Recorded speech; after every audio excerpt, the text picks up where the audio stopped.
Hello everyone, I'm Rinku Dhiman, working as an assistant professor in electrical engineering department at RP Technical and Medical Campus Karnal. So today I'm going to discuss about the thermal power plant.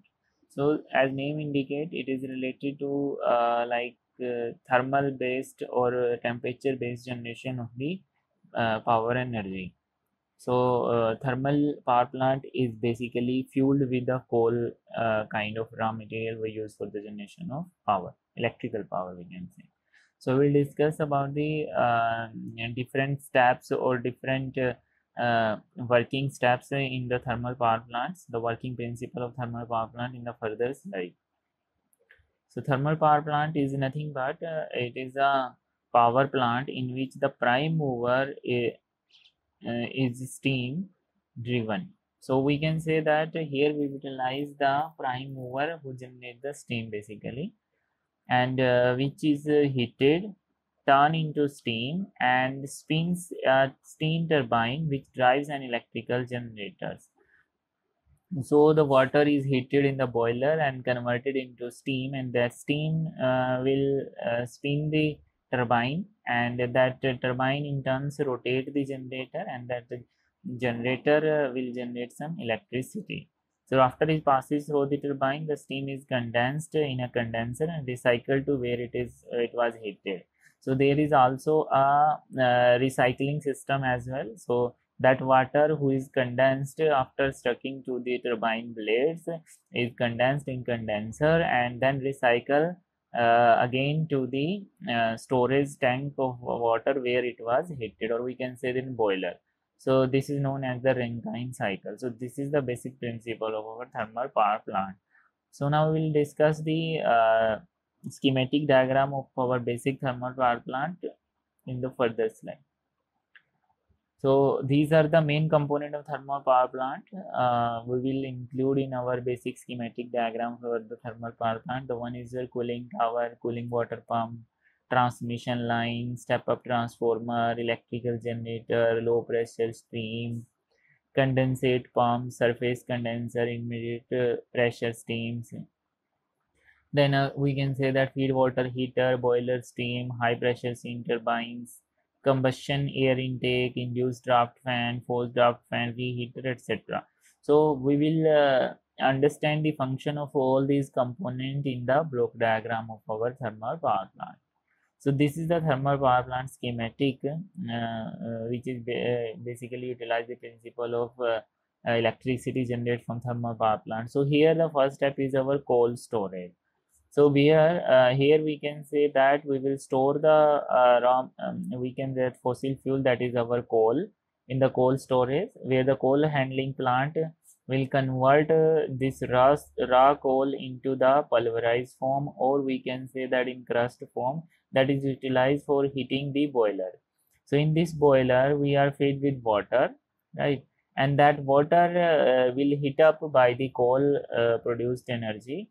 So that water will be converted into the steam, and that steam will be go to our heater, we can say that superheater. So that steam will be superheated, and that steam superheated will transmit through this valve to the turbine. So the boiler steam will goes to the after superheating to the turbine blades.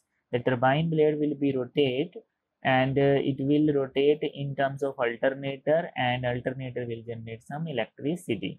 So this alternator is excited by some exciter over there, by some prime mover means over there.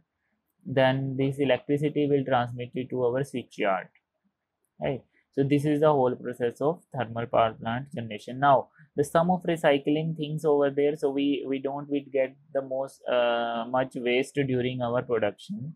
So like we can say that during the production of our this electricity from the turbine rotation or sucking of this stream, the condensation water, or we can say that the vapor terms we have to collected in this condenser. This is exhausted steam will be connected in condenser. So this condenser will condense this hot water steam into a cooling tower, where the cooling tower will generate some cool water over there, and again it will be condensed over here. Then again, what we will do, the another form we can say that the condensate extraction pump will again feed water to our economizer, right? So this economizer will extract the heat, we can say that, or we can say it will heat up this again steam and fed to the boiler. Again, it will recirculate, superheated, and again go to the turbine as well, right? So again, the boiler waste heat, we or flue gases, we can say that during the production of water is again fed to the superheater, so it will save the energy for the superheating process.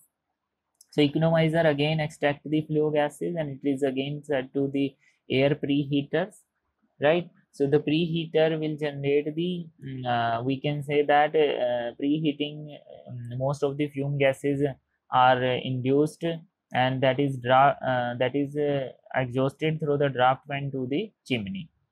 As well, air preheater, the most of the heated air is again circulated to the boiler, right?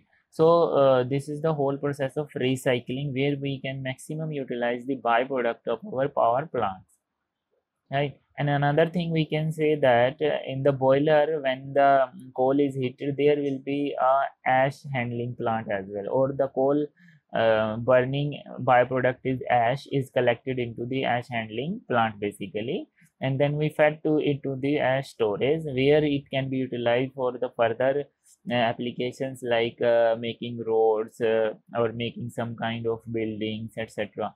So the ash handling plant will utilize the waste of coal burnt out, we can say. Okay. So again, we can say this is the whole process of thermal power generation. Thank you very much. Stay tuned with us for more videos on different kind of power plants. Please stay tuned with us for all these kind of valuable videos. Please like and subscribe our channel. Thank you.